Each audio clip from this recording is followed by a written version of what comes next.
नमस्कार, फाइटर समाचार में आपका स्वागत है। पेश आज 10 मार्च शाम 7 बजे राजस्थान की खास खबरें।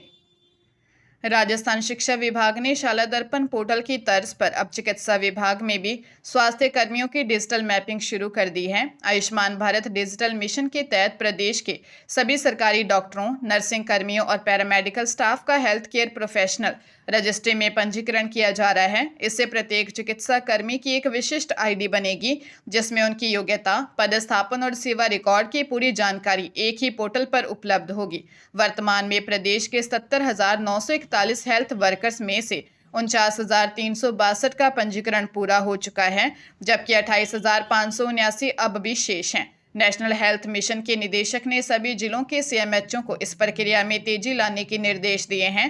हालांकि 36 जिलों ने 70% से अधिक लक्ष्य हासिल कर लिया है, लेकिन जयपुर, अजमेर और हनुमानगढ़ सहित 11 जिले अब भी पिछड़ने के कारण रेड जोन में रखे गए हैं। अबोहर के अतिरिक्त सत्र न्यायाधीश अदालत ने साल 2017 के एक हत्याकांड में बड़ा फैसला सुनाते हुए 11 दोषियों को उम्र कैद की सजा सुनाई है। इन दोषियों में 4 सगे भाई भी शामिल हैं। यह मामला गांव कच्चा सीड फार्म का है, जहां अक्टूबर 2017 में पशुओं को खेत में छोड़ने के विवाद को लेकर खूनी संघर्ष हुआ था। रंजिश के चलते करीब 2 दर्जन हथियारबंद लोगों ने मंगू सिंह और उनके परिवार पर जानलेवा हमला कर दिया था। हमले में मंगू सिंह की मौत हो गई थी, जबकि उनके बेटे और अन्य रिश्तेदार गंभीर घायल हुए थे। पुलिस ने मृतक के बेटे मलकीत सिंह के बयान पर मामला दर्ज किया था। सुनवाई के दौरान एक आरोपी की मौत हो गई थी, जबकि शेष 11 आरोपियों को अब दोषी करार देते हुए उम्र कैद और जुर्माने की सजा दी गई है। अदालत ने स्पष्ट किया है कि जुर्माना न भरने पर दोषियों को अतिरिक्त कैद काटनी होगी। बांसवाड़ा में एसीबी ने बड़ी कार्रवाई करते हुए 2 सरकारी कर्मियों को 10,000 रुपये की रिश्वत लेते रंगे हाथों गिरफ्तार किया है। आरोपियों में कोष कार्यालय का सहायक प्रशासनिक अधिकारी मिलन भट्ट और तहसील कार्यालय का वरिष्ठ सहायक कचरू कटारा शामिल है। आरोपियों ने एक परिवादी को उसके जाति और मूल निवास प्रमाण पत्र के आवेदन में पटवारी के हस्ताक्षर फर्जी होने का डर दिखाया। कचरू ने परिवादी को जेल भिजवाने की धमकी दी और मामला रफा दफा करने के बदले रिश्वत मांगी। एसीबी के एएसपी ऋषिकेश मीणा के नेतृत्व में टीम ने जाल बिछाया और जैसे ही परिवादी ने रिश्वत की राशि सौंपी, दोनों को दबोच लिया गया। एसीबी ने आरोपियों के पास से घूस की रकम बरामद कर ली है और अब उनके पुराने रिकॉर्ड्स की भी जांच की जा रही है, ताकि अन्य संभावित पीड़ितों का पता लगाया जा सके। हरियाणा में एक शातिर लुटेरी दुल्हन का मामला सामने आया है, जिसने कैथल के बाद अब जींद में भी ठगी की वारदात को अंजाम दिया है। आरोपी युवती, जिसका आधार कार्ड मधु के नाम से है, ने सितंबर 2025 में जींद के एक युवक से मंदिर में शादी की और सुहागरात पर टॉयलेट जाने के बहाने गहने और नकदी लेकर फरार हो गई। शादी के लिए बिचौलियों ने करीब 1,47,000 रुपये लिए थे।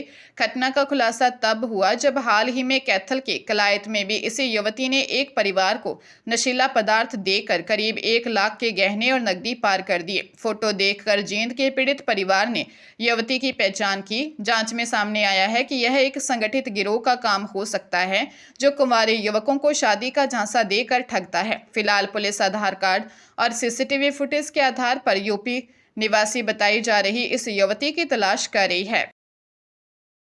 जोधपुर के एक व्यापारी से साइबर ठगों ने शेयर बाजार में 200% रिटर्न का झांसा देकर 1,07,00,000 रुपए की बड़ी ठगी की है। यूएई में रहने वाले व्यापारी को एक महिला ने कॉल कर खुद को नामी निवेश कंपनी के प्रतिनिधि बताया और वीआईपी चोला सिक्योरिटी ग्रुप नामक व्हाट्सएप ग्रुप में जोड़ा।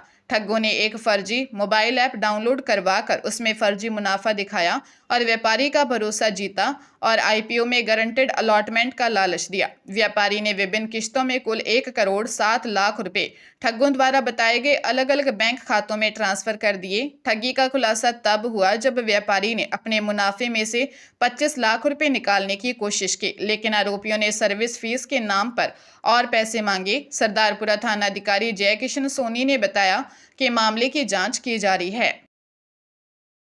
भीलवाड़ा की पोक्सो अदालत ने 3.5 साल पुराने अपहरण और रेप के मामले में आरोपी नारायण लाल नायक को 20 वर्ष के कठोर कारावास की सजा सुनाई है। विशिष्ट न्यायाधीश अर्चना मिश्रा ने दोषी पर 92,000 रुपये का अर्थदंड भी लगाया। मामला जुलाई 2022 का है, जब सुभाष नगर थाना क्षेत्र से एक नाबालिग किशोरी काम पर जाते समय लापता हो गई थी।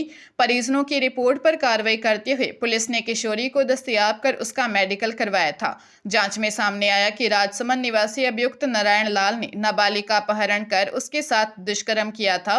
पुलिस ने अदालत में आरोपियों के खिलाफ 12 गवाह और 21 अहम दस्तावेज पेश किए। साक्ष्यों के आधार पर दोष सिद्ध होने के बाद अदालत ने यह सख्त सजा सुनाई।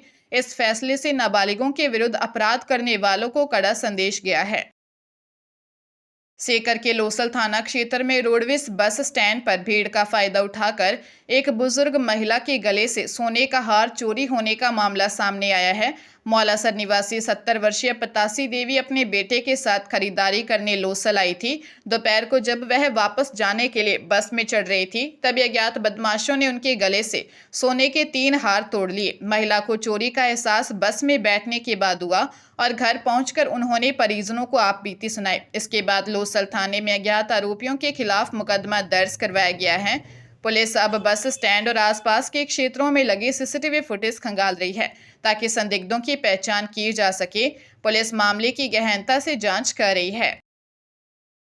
उदयपुर की सायरा थाना पुलिस ने 3 दिन पहले हुए अंधे कत्ल की गुत्थी सुलझाते हुए 5 आरोपियों को गिरफ्तार किया है। मामले एक ढूंढ कार्यक्रम से लौटते समय महिला के साथ छेड़छाड़ से जुड़ा है। पुलिस के अनुसार 5 मार्च को मृतक सामताराम गमेती अपने रिश्तेदारों के साथ कार्यक्रम में शामिल होने गया था। घर लौटते समय जीप में नशे की हालत में उसने एक महिला के साथ अश्लील हरकतें की, जिससे नाराज होकर उसके साथियों ने रास्ते में ही उसकी हत्या कर दी। आरोपियों ने पहचान छिपाने के उद्देश्य से शव को करीब 8 किलोमीटर दूर सड़क किनारे नाले के पास फेंक दिया और फरार हो गए।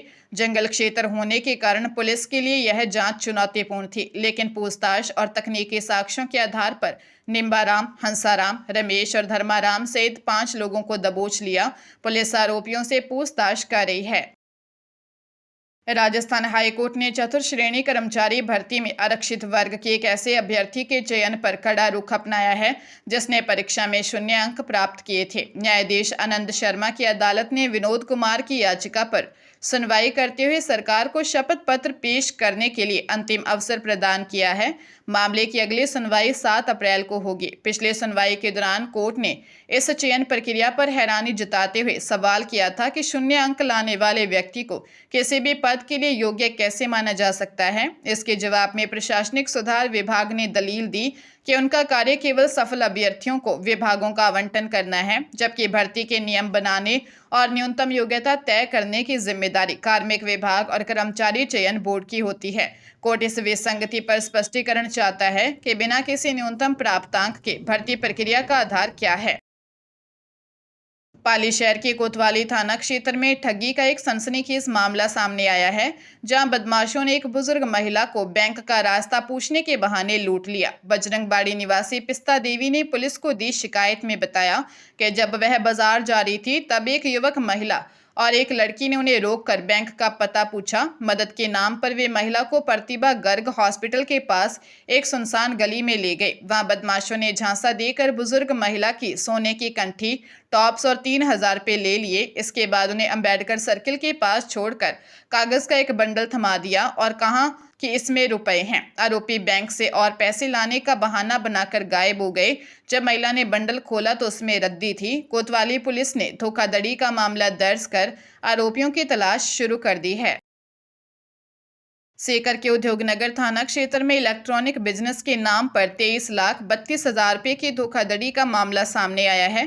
सागर इलेक्ट्रॉनिक्स की मालिक उर्मिला पारिक ने रिपोर्ट दी कि एक निजी कंपनी के प्रतिनिधियों ने ऑनलाइन व्यापार का झांसा देकर उनसे लाखों रुपए का माल उधार लिया। आरोपियों ने खुद को एक बड़ी कंपनी का हिस्सा बताकर फ्लिपकार्ट और अमेजन की तरह बड़े स्तर पर काम करने का भरोसा दिलाया था। शुरुआत में 2 महीने तक भुगतान समय पर किया गया, लेकिन नवंबर 2023 में करीब 83,68,000 रुपये का माल लेने के बाद आरोपियों ने 23,32,000 रुपये का भुगतान रोक दिया। पीड़िता का आरोप है कि जब उन्होंने पैसे मांगे तो आरोपियों ने साफ तौर पर रुपए लौटाने से मना कर दिया और धमकी दी। पुलिस ने धोखाधड़ी का मुकदमा दर्ज कर मामले की गहन जांच शुरू कर दी है।